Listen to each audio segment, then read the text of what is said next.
वसुदेवेन सुतं देवं कंसचारणोर्मर्दनं देवकी परमानंदं कृष्णं वंदे जगद्गुरुम्। अथ षष्ठो अध्यायः। चैप्टर 6। श्री भगवान उवाच अनाश्रितः कर्मफलं कार्यं कर्म करोति यः स सन्न्यासी च योगी च न निरग्निर्न चाक्रियः। यं सन्न्यासेमिति प्राहुर्योगं तं विद्धि पाण्डव न ह्यसन्न्यस्तं संकल्पो योगी भवति कश्चन। आरुरुक्षोर्मुनेर्योगं कर्म कारणमुच्यते योगारूढस्य तस्यैव समः कारणमुच्यते। यदा हि नेन्द्रियेर्थ्यासु न कर्म स्वनुं सज्जते सर्वसंकल्पं सन्यासी योगारूढस्य तदोच्यते। Sri Bhagavan said, he who does his duty without expecting the fruit of actions is a Sankhya yogi, sannyasi, and a karma yogi both. He is no sannyasi who has merely renounced the sacred fire. Even so, he is no yogi who has merely given up all activity. Arjuna, you must know that what they call sannyasi is no other than yogi. For no one becomes a yogi who has not abandoned his thoughts of the world. To the contemplative soul who desires to attain karma yoga, selfless action is said to be the means. For the same man, when he is established in yoga, absence of all thoughts of the world is said to be the way to blessedness. When a man ceases to have any attachment for the object of senses and for actions and has renounced all thoughts of the world, he is said to have attained yoga.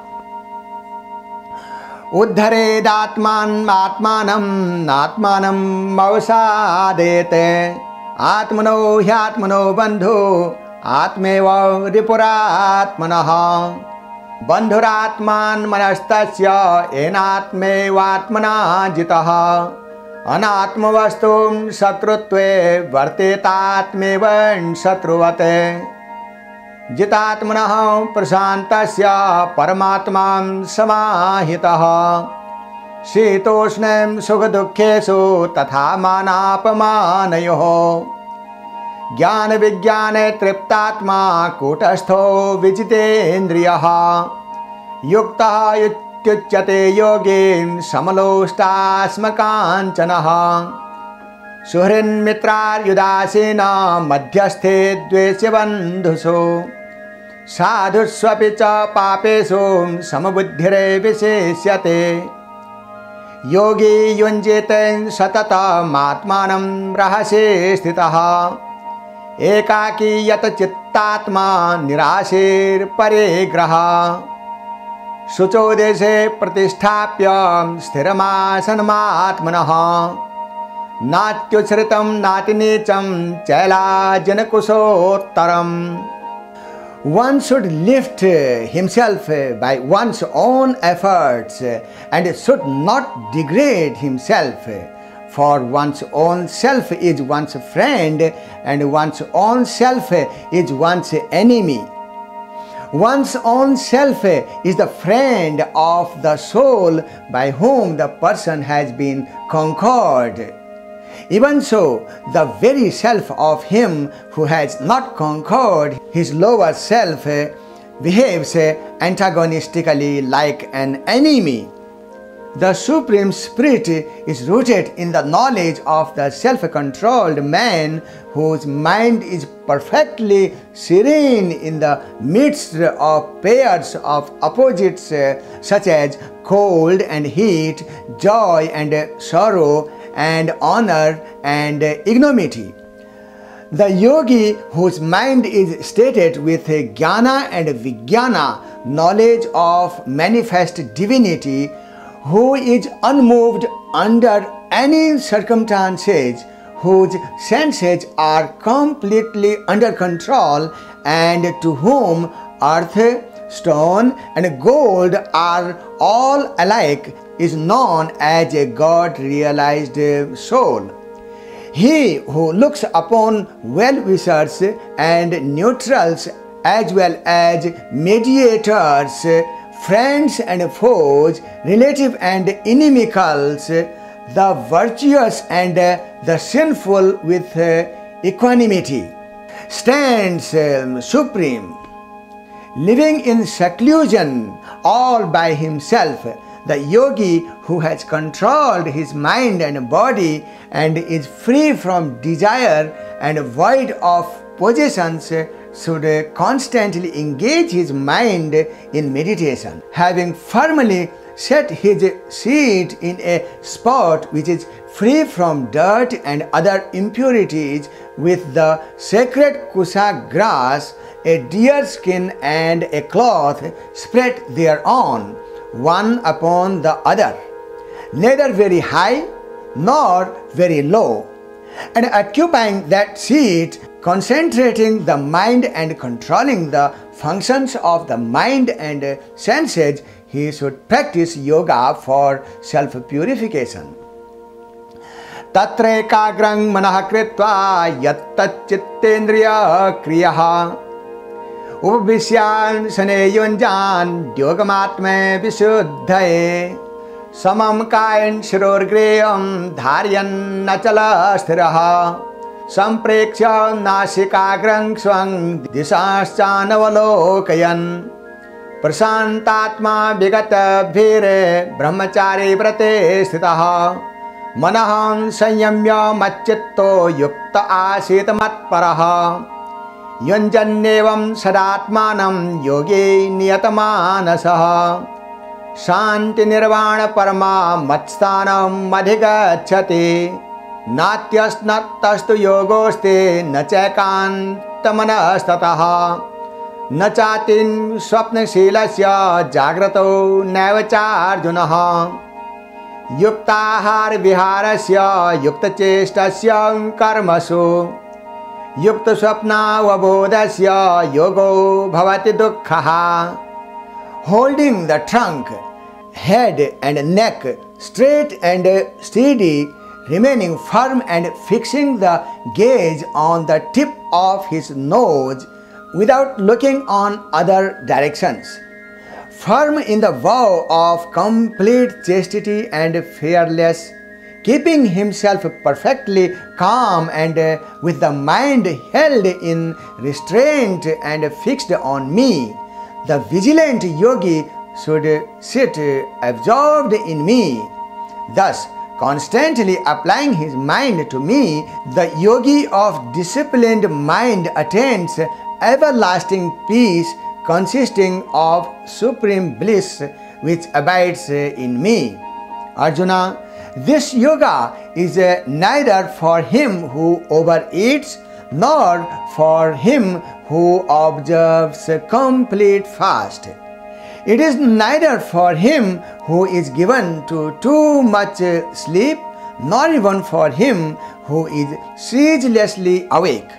Yogi, which rids one of O, is accomplished only by him who is regulated in diet and recreation, regulated in performing actions, and regulated in sleep and wakefulness. Yada viniyatam chittam matmannevati tishthate nispriham sarvakamebhyo yukta yutyuchyate tada yatha dipo nivatastho nengate somapa smrta Yogino yatta chittasya yunjato yogamatmanaha Yatro paramate chittam niruddham yoga sevaya Yanna chaivatmanmatmanam pasyannatmanitu syati Sukhamatyantikam yattade buddhigrahya matendriyam Veti yatra cha chaivayam sthitas chalati tattvataha यम लब्ध्वा च परम लाभम मन्यते नाधिकं ततः यस्मिन् स्थितो न दुःखेन गुरुणापि विचाल्यते तं विद्यात् दुःखं संयोग वियोगं योगसंजितं स निश्चयेन योक्तव्यो योगो निर्वण्यचेतसा संकल्पे प्रभवान् कामास्त्यक्त्वा सर्वान् शेषतः मनसेवेन्द्रियग्रामं विनियम्य समन्ततः शनेः शनेरूपमेतद् बुद्ध्या धृतिगृहीतया आत्मस्थं मनः कृत्वा न किञ्चिदपि चिन्तयेत्. When the mind which is thoroughly disciplined gets riveted on God alone, then the person who is free from yearning for all enjoyments is said to be established in yoga. As a flame does not flicker in a windless place, such is stated to be the picture of the disciplined mind of yogi practicing meditation on God. The state in which the chitta subdued through the practice of yoga becomes passive, and in which realizing God through subtle reasoning purified by meditation on God, the soul rejoices only in God. Nay, in which the soul experiences the eternal and supersensuous joy only through the subtle and purified intellect, and wherein established the said yogi moves not from truth on any account, and having obtained which he does not reckon any other gain as greater than that, and established in which he is not shaken even by the heaviest of sorrows. That state is called yoga, which is free from the contact of sorrow, should be known. Nay, this yoga should be resolutely practiced with an undisturbed mind, completely renouncing all desires arising from sankalpas and fully restraining all the senses from all sides by the mind. He should through gradual practice attain tranquility, and fixing the mind on God through reason controlled by steadfastness, he should not think of anything else. Yato yato nishcharate manaschancale sasthiram tatastho niyame tadat manyeva vasam nayeta. प्रशांत मनसं हेना योगिनं सुखमुत्तमं उपैति शान्तरजसं ब्रह्मभूतमकल्मषं युञ्जन्नेवं सदात्मानं योगे विगते कल्मषः सुखेन ब्रह्मसंस्पर्शमत्यन्तं सुखमश्नुते. सर्वभूतस्थमात्मानं सर्वभूतानि चात्मनि ईक्षते योगयुक्तात्मा सर्वत्र समदर्शनः. Drawing back the restless and fidgety mind from all those objects after which it runs, he should repeatedly fix it on God. For to the yogi whose mind is perfectly serene, who is sinless, whose passion is subdued, and who is identified with Brahma, the embodiment of truth, knowledge and bliss,